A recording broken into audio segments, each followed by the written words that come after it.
Hello, and welcome to the Wheel of Time Rewind podcast. I am your host, Dylan Stoll, and as always, I'm here with my friend, Michael Whifford. Hey, so glad to be here. So excited. So much news to talk about. And so we are now getting super close because we are now officially, by the time this podcast comes out, 1 month away from the release of the first 3 episodes of Wheel of Time. Woo! So, now that we just blasted your ear holes out of your skulls, we are going to get into this week's episode. So, it is October, which means this is the spookiest month of the year. So, we have to talk about the Shadow Spawn, which are the minions of the Dark One. And so, we're going to spend this episode talking about all the different Shadow Spawn we might see in Season 1, especially earlier in the season. We're also going to talk about a couple of the clips that have been dropped recently because they're coming out with more hype pieces for this Wheel of Time series by Amazon, and we are excited about it. I'm going to break it down for you guys and just talk about what you're actually seeing within them. But before we get into any of that, we're going to take care of some formalities here. So first of all, if you'd like to get in contact with the show, you can do so through email at wheeloftimerewind@gmail.com, or if you're on social media and you want to holler at us, you can do so through Instagram and Twitter at WOTRewind. And if you write us any questions or anything like that, we can release them on the show here. Of course, answer you there as well as through the messaging app on said social medias. But without farther ado, let's get into our reading catch-up. Mike, where are you at in your reread of the Wheel of Time series? Okay, so I'm still not as far as you, but I'm so close to finishing The Dragon Reborn, which is the 3rd book in the series. And I'm so close, I think I have maybe an hour and a half left of that. And then after that, I'm probably just going to maybe take a detour and read something else, just for a little bit.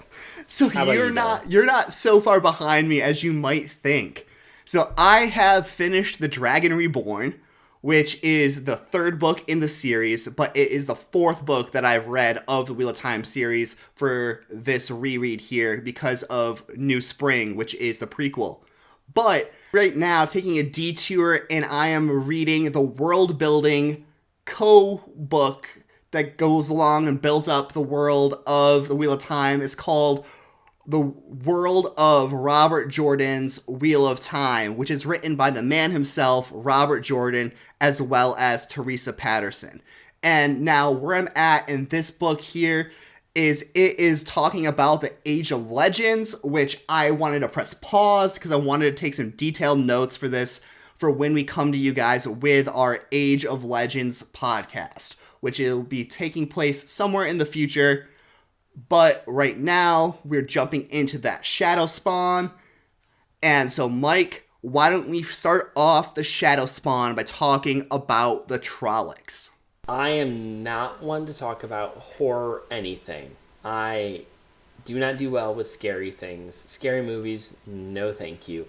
But I am so ready to be spooked by some of the creatures in the Wheel of Time series. Our first introduction to the forces of the dark will be the Trollocs. And these are the foot soldiers of the dark. They're very much like the orcs in Lord of the Rings, where they're just kind of cannon fodder. They're thrown out at the beginning of battle. If they die, whatever. Now, how these Trollocs are described is they're very big. They have a mixture of human features and animal features. So they could be running at you, and they could have like goat hooves and a beak of an eagle and ears from a boar or tusks from a boar.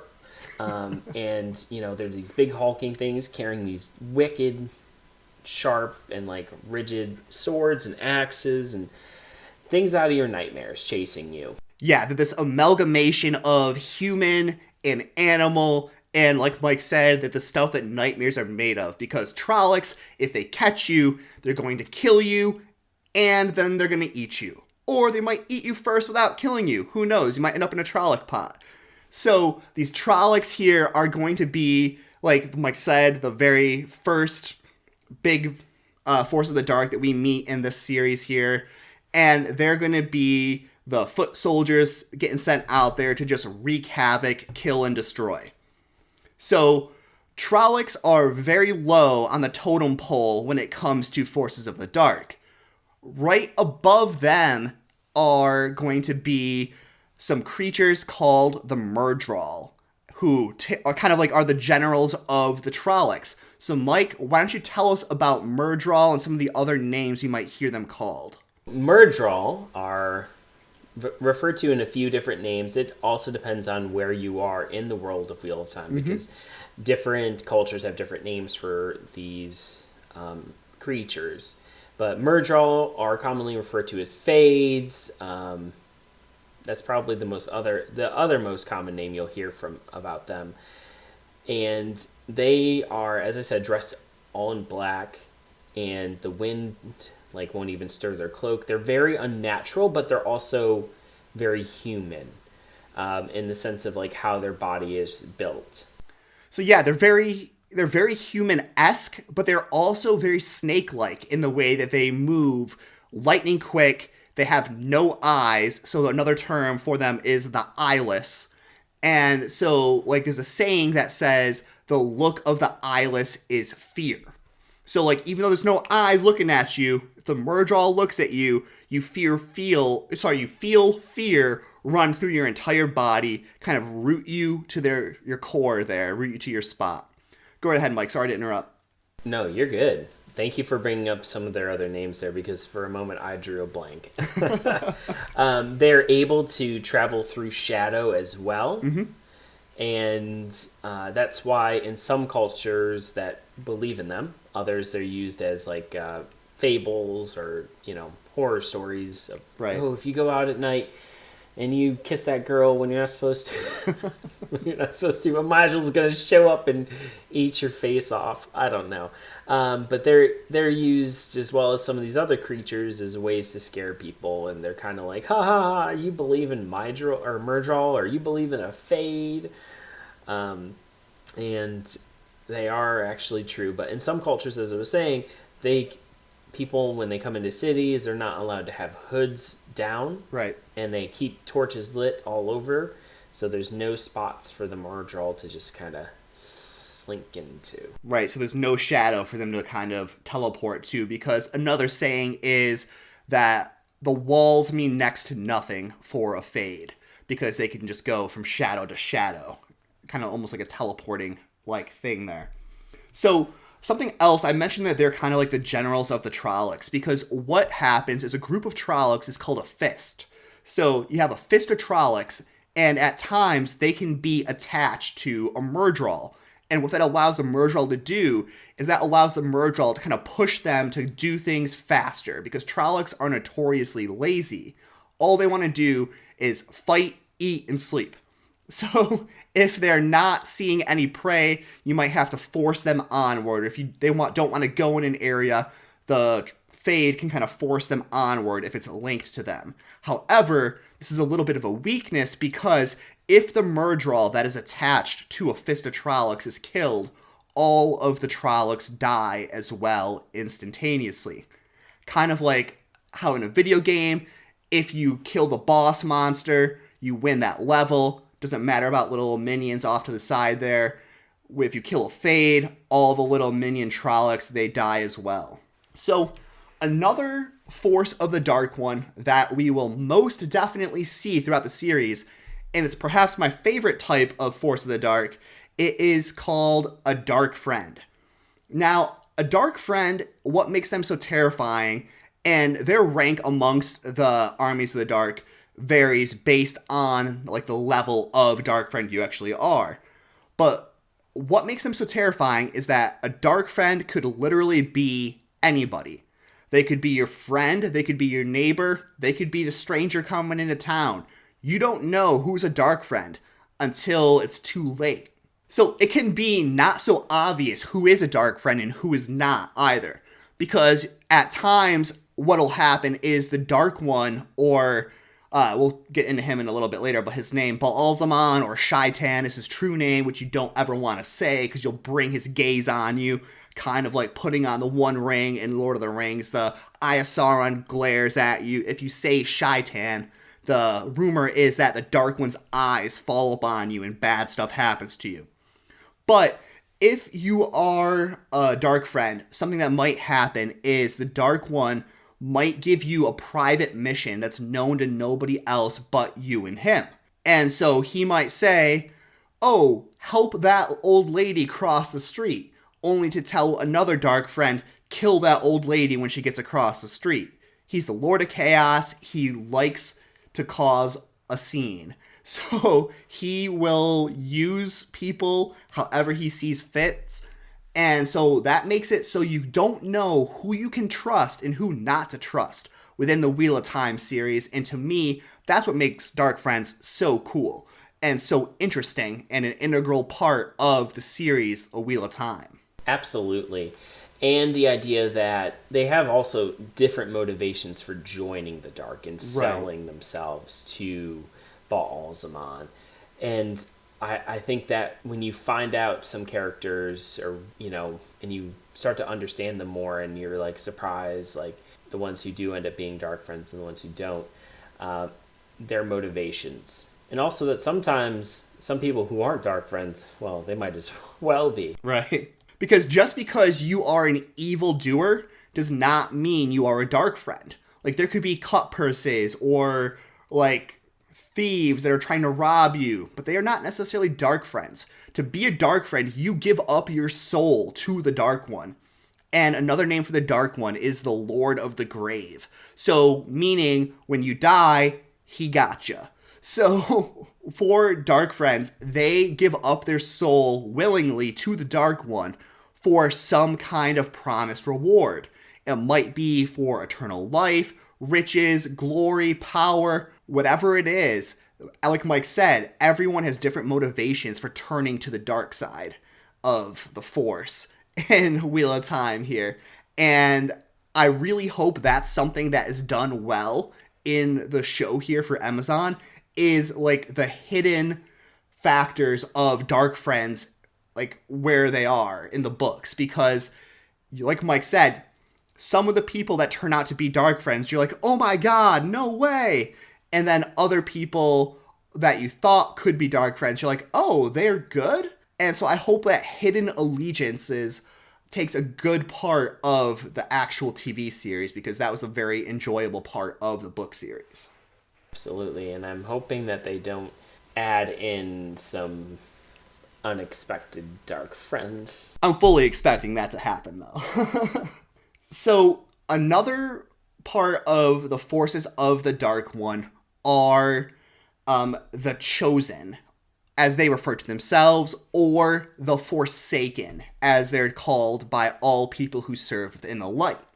So, Mike, tell us a little bit about, like, who are the Forsaken, and give us some names so we know them if we hear them in the series. Absolutely.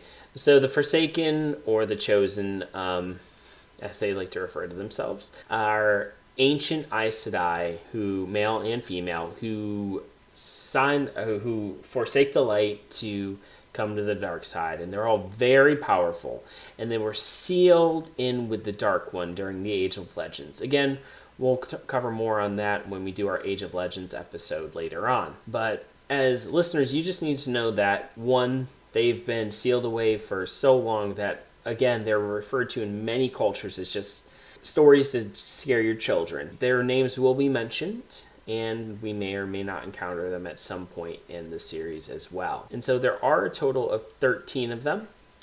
Please excuse me as I butcher every single one of their names. I'm sure Dylan will help me out a little bit. But again, they're male and female. Mm-hmm. And so we have Ishamael, Ravin, Demandred, Samael, Aganar, Balthamel, Asmodine, Balal, Lanfear, Semirij, Nisana, Grandal, and Mogadine.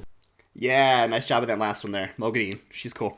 Anyways, I didn't want to correct you because who knows how they'll be pronounced in the actual show. Because, as I'm sure you can find if you look in the back of the Wheel of Time books, in some of them there is a glossary where Robert Jordan tells you how to pronounce them. However, he himself was very inconsistent in how he pronounced the names there, so I decided to cut Mike a little bit of slack on that regard as we go forward here to see how they actually pronounce the names within the Amazon TV series itself. Some of the other types of Forces of the Dark that we'll see are what's called the Dreadlords. So they are basically like modern day Dark Channel users. Mike, why don't you tell us a little bit more about the Dreadlords? Absolutely. So, because the Chosen and the Forsaken were sealed away, years before our story is going to take place, there was the Trolloc Wars. This is where Trollocs and Myrddraal poured out of the Blight and came to invade all the lands that humanity lived in. And at their front were the Dreadlords, and these were Aes Sedai channel users who also joined the Dark, and they became like generals, and they fought with the armies of the Dark. So one thing to know actually, among both the Dreadlords as well as the Forsaken, there's a lot of infighting that happens because these are highly jealous individuals, highly powerful individuals who each believe they deserve to be at the Dark One's right hand. So they're always competing amongst themselves, kind of plotting against each other, plotting amongst each other. They don't outright attack each other very often. However, they might have some infighting, like having some of their agents compete against some of someone else's agents, kind of jockeying for power and pole position of the Dark One's favor. So you will see sometimes forces of the Dark kind of going against each other, as well as against forces of the light. And where Dreadlords come in is the Dreadlords, they're more modern, but they want what the Forsaken have, and they want to take the place of the Forsaken. So they will try to do everything they can do to get in the Dark Lord's graces as well. So the last one to talk about, and I kind of already talked about him a little bit, is going to be the Dark One himself. So, Mike, why don't you tell us a few names for the Dark One, tell us a little bit about the Dark One, and then we'll go on to some of the clips. Great Lord of the Dark One, Shai-Tan, Baal-Zaman, Father of Lies, Sight Blinder. Those are just a few of the names for the Lord of the Dark. The Lord of the Grave. The Lord of the Grave. The opposite to the Creator. Not a singular being, not a person, but an entity unto themselves. There were three big entities. The Creator, the Great Lord of the Dark, or sorry, that's what the Chosen would call him, the Dark One, and the Wheel. And so you have these three entities. Pretty much it's good, evil, and time. And so the Dark One was sealed in Shayla Ghul with the Forsaken, and that's where they've been resting ever since the Age of Legends. So, anything you'd like to add, Dylan? Yeah. The one bit I'll add for sure into this is that there's technically 4 things that have been there since the beginning. It's the Creator, the Dark One, the Wheel, and the One Power, which powers the wheel and turns the wheel around. Oh, that's true. And I would add Teleran Riyadh. Yeah, Teleran Riyadh. Okay, that's very true, but I don't know. World of Dreams. Yes, the World of Dreams. I was gonna just count that as just part of the wheel because it's not separate from the wheel itself. But anyways, so talking about Shai-Tan, the Dark One himself, he basically is on a mission to break the wheel. He's gonna go all Daenerys on it and, try to break the wheel and then kill everybody.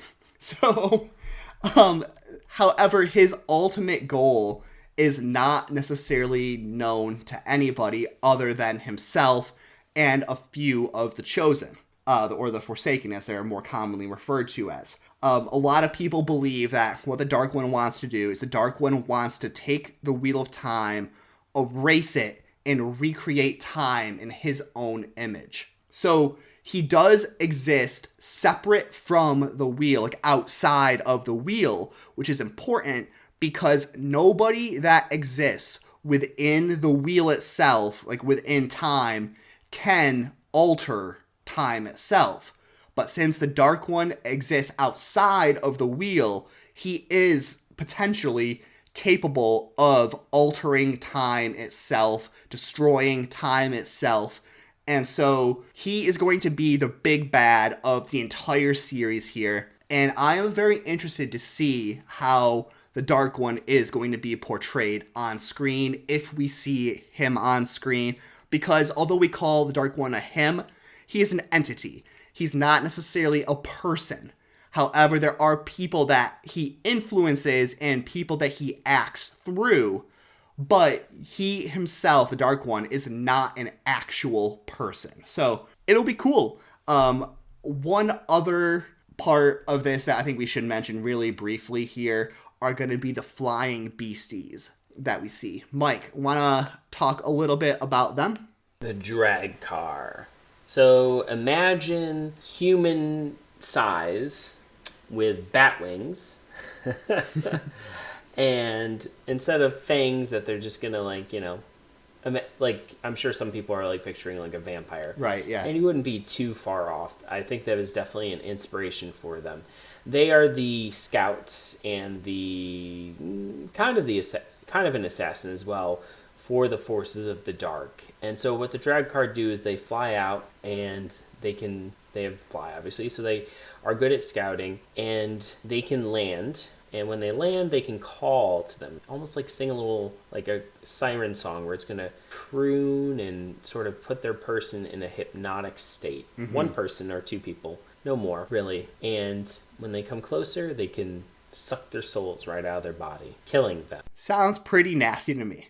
All right, so I think that will be a majority of the Forces of the Dark that we see in Season 1 here. So, without further ado, let's quickly talk about some of these clips that we've seen. Mike, why don't you first talk about the clip of the Myrddraal and Trollocs that were released here to get us hyped for this scary month of October? Absolutely. It's time for a breakdown. So, we're gonna, Amazon Prime, through their Twitter, and you can look this up on YouTube as well, they released a clip showing the Shadow Spawn. Oh, loved me the Myrddraal. Love me the Myrddraal, and how that hood went back and you just saw this eyeless face and then the rows of teeth. Oh, gave me goosebumps, and I was just like, that is fantastic. No, what I really liked about that was, like you said, how great it actually looked. The CGI was on point. But what I perhaps loved the most was the fact that that shot with the Myrddraal with his hood up. Because he looked like a man. Like, the chin, he did not look like a creature. And the fact that his eyes were hidden by the cloak, you know, it's kind of the point of the Myrddraal wearing the hood and the cloak and everything like that. But you could totally see how the Myrddraal could blend in among actual people if they wanted to. But when he threw that hood back and you saw what was underneath, woo, look out. That thing was frightening and it looked great, and I loved it. Yeah, and you did get a good glimpse, too, through that of some of the Trolloc action. Now, they didn't really, like, focus in on them specifically, but I think we saw enough that it was, to me at least, very clear and very exciting on where they were going with the Trollocs. Well, that's what I was just going to say. So what did you think about the Trollocs? And you just gave your thought about it, and I agree 100%. Like, the Trollocs being how much of an amalgamation as they are, I was interested to see how they would do that on the screen there. And I thought that they did it very well. You could also get a good look at a Trolloc from one of the Wheel of Time posters with Moiraine hanging onto the horn of one of the dead Trollocs, and they were looking quite good. I was very impressed with what they did with the actual Trollocs themselves. Yeah, they definitely released a lot of new information this week, which was excellent for fans. I mean, they did an awesome job of really showing us some cool stuff. The next clip that we're going to talk about, well, let me just clarify this real quick. This clip of the Murdral and the Trollocs basically shows them tearing apart a village, setting it all on fire, getting a little crazy.